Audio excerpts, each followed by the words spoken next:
C'est bon, je peux commencer? Alors pour contextualiser, au milieu du XVIIe siècle, le genre de la comédie commence un peu à s'essouffler. C'est dans ce contexte-là que Pierre Corneille décide d'essayer de la renouveler en publiant sa nouvelle pièce, Le Menteur, paru en 1644. Une comédie moderne et raffinée, mêlant mensonge et séduction. Alors, l'extrait soumis à notre étude provient de l'acte 1, scène 3 de la pièce. Pour vous présenter rapidement, Dorante vient d'abandonner ses études de droit de Poitiers et vient d'arriver à Paris la veille. Au moment de l'extrait, il se situe au jardin des Tuileries, accompagné de son valet Cliton. Et il aborde Clarisse, une jeune femme, qui est accompagnée de son amie Lucrèce et de sa servante Isabelle. Je vais maintenant procéder à la lecture expressive. C'est l'effet du malheur qui partout m'accompagne depuis que j'ai quitté les guerres d'Allemagne, c'est-à-dire, du moins, depuis un an entier. Je suis et jour et nuit dedans votre quartier. Je vous cherche en tout lieu, au bal, aux promenades. Vous n'avez que de moi reçu des sérénades, et je n'ai pu trouver que cette occasion à vous entretenir de mon affection. Quoi? Vous avez donc vu l'Allemagne et la guerre? Je m'y suis fait 4 ans craindre comme un tonnerre. Que lui va-t-il compter? Et durant ces 4 ans, il ne se fait combat ni siège important. Nos armes n'ont jamais remporté de victoire, où cette main n'ait eu bonne part à la gloire. Et même la Gazette a souvent divulgué. Savez-vous bien, monsieur, que vous extravaguez? Tais-toi. Vous rêvez, dis-je, ou tais-toi, misérable. Vous venez de Poitiers ou je me donne un diable vous en revint hier? Te tairais-tu, maraud? Mon nom dans nos succès s'était mis assez haut pour faire quelques bruits sans beaucoup d'injustice. Et je suivrai encore un si noble exercice. N'était que l'autre hiver, faisant ici ma cour, je vous vis et je fus retenu par l'amour. Attaqué par vos yeux, je leur rendis les armes. Je me fis prisonnier tant d'aimables charmes. Je leur livrai mon âme et ce cœur généreux. Dès ce premier moment, on oublia tout pour eux. Vaincre dans les combats, commander dans l'armée, de mille exploits fameux enflaient ma renommée, et tous ces nobles soins qui m'avaient su ravir cédèrent aussitôt à ceux de vous servir. Alors, mon projet de lecture sera de savoir en quoi cette scène d'exposition dresse-t-elle le portrait du menteur, Dorante, tout en suscitant le rire. Alors, pour cette lecture linéaire, j'ai décidé de séparer le texte en 3 mouvements. Le premier sera de la première réplique, c'est l'effet du malheur, jusqu'à comme un tonnerre, qui constitue un peu le dressage du portrait du menteur de Dorante. Ensuite, le deuxième mouvement qui introduit le comique, qui va de que lui va-t-il compter jusqu'à la réplique Marot. Et enfin, le dernier mouvement, qui est la virtuosité et la rhétorique du menteur, qui va de Marot jusqu'à la fin du texte. Alors, je vais commencer la lecture linéaire. Dès la première réplique, Dorante s'introduit comme un héros tragique, fatal, victime de sa propre fatalité, comme l'indique le substantif malheur à la coupe à l'hémistiche, suivi de l'adverbe partout, qui complète le verbe m'accompagne, comme si ce malheur l'accompagne comme son ombre. Ensuite, la vers suivante, il s'invente un passé militaire, son premier mensonge. Il dit qu'il a combattu dans les guerres d'Allemagne. Puis, dans la vers suivante, par l'adverbe entier, il emphase et hyperbolise la durée depuis laquelle ces guerres sont passées, entier. Puis, le vers suivant, il introduit un côté obsessionnel qu'il a envers Clarisse, avec la polysynthèse et jour et nuit, et l'adverbe dedans qui rajoute une lourdeur de phrase. Il est obsédé par elle, il la suit partout. Cette même idée est complétée dans le vers suivant avec l'adverbe totalisant tous, qui montre qu'il la suit partout, dans tous les lieux où elle va, et dresse aussi un portrait assez positif d'elle, avec des lieux que fréquente la haute société, bals et promenades. Puis aussi, il insiste sur c'est lui l'unique qui lui envoie toutes ces sérénades avec la négation restrictive ne que. Et les 2 derniers vers, il essaie de révéler ses sentiments avec la négation restrictive ne que aussi, qui montre que c'était son unique occasion depuis le début. Puis Clarisse, elle, va mettre de côté cette révélation amoureuse et elle va inviter à développer plutôt du côté de la guerre. Vous avez donc vu l'Allemagne et la guerre.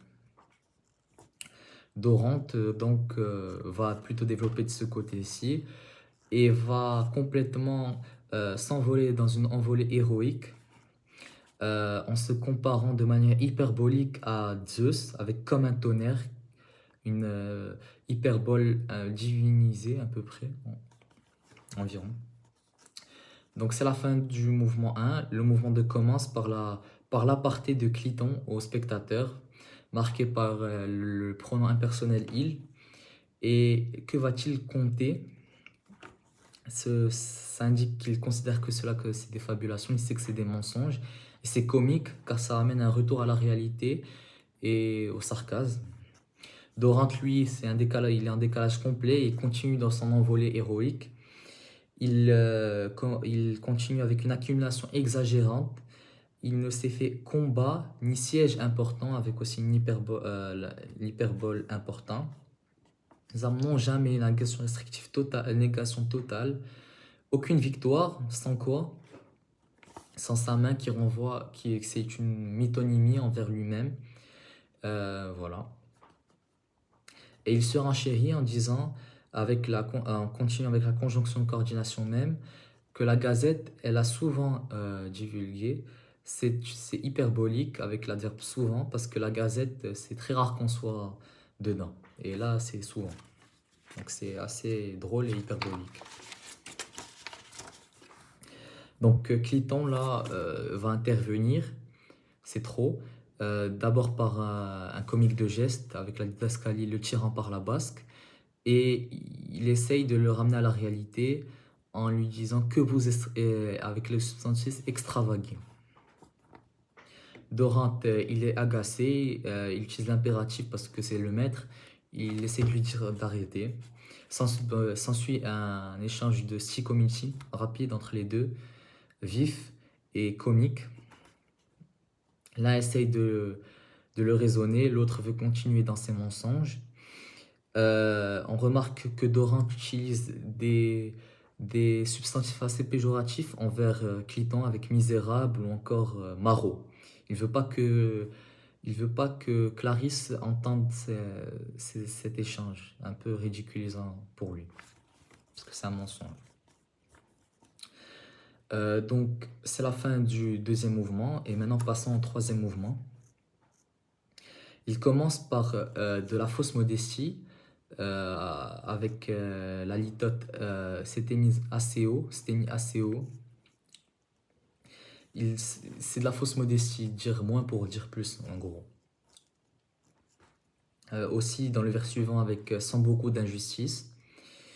Puis il introduit une hypothèse avec la proposition subordonnée si, avec la conjonction subordonnée si. Aussi, il valorise encore sa fonction de militaire avec le substantif noble positif. Et là, il raconte la raison pour laquelle il a arrêté tout cela. Il y a un lien de cause à effet dans la suite. Il dit « vis et d'un coup je fus ». Il y a un lien de cause à effet. Et aussi l'utilisation du passé simple montre la spontanéité, la violence de l'action d'un coup. Il continue avec le champ lexical de la guerre, un peu rhétorique, de manière un peu poétique. Et pour montrer que ce que l'Allemagne n'a pas réussi à faire, personne n'a réussi à le battre, et ben les yeux de Clarisse, si, c'est une manière assez poétique et virtuose de déclaration amoureuse. Il continue aussi avec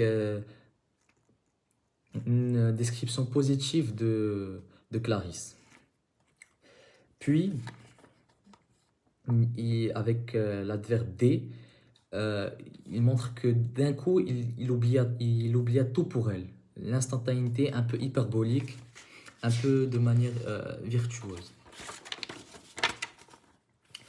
Et enfin, il révèle qu'est-ce qu'il oublie, tout ce qu'il sacrifia, avec un rythme ternaire, vaincre, commander et 2000 exploits. Et c'est aussi une gradation qui montre tout ce qu'il lâche pour elle de manière assez hyperbolique. Sa renommée aussi qu'il avait. Et finit aussi avec le pluriel tous ces nobles pour encore souligner, emphaser tout ce qu'il lâche pour elle. Et enfin, la dernière réplique, cédèrent aussitôt, d'un coup, la spontanéité de l'action à ceux de vous servir. Tel un servir joue un rôle important. C'est une déclaration amoureuse, tel le chevalier envers sa princesse. Donc, en conclusion, Corneille arrive bel et bien à travers cette scène d'exposition à dresser le portrait du menteur à travers Dorante. Un personnage virtuose, séducteur, mais utilisant bien les mots, tout en suscitant lui rire grâce au personnage de Cliton. C'est un duo comique. D'un côté, Cliton, valet lucide et moqueur, qui n'a pas peur de dénoncer les excès de son maître, et de l'autre, Dorante le virtuose. Et finalement, on peut rapprocher ce personnage au personnage de Gnoc dans l'œuvre de Jules Romain. Je vais vous citer une de ses phrases, acte 1, scène 2. Les gens bien portants sont des malades qui s'ignorent. C'est un personnage, Gnoc, qui, tout comme Dorante, illustre le pouvoir qu'a la parole de séduire, tromper et amuser les spectateurs, tout en apportant une réflexion sur l'humain. Merci de votre écoute.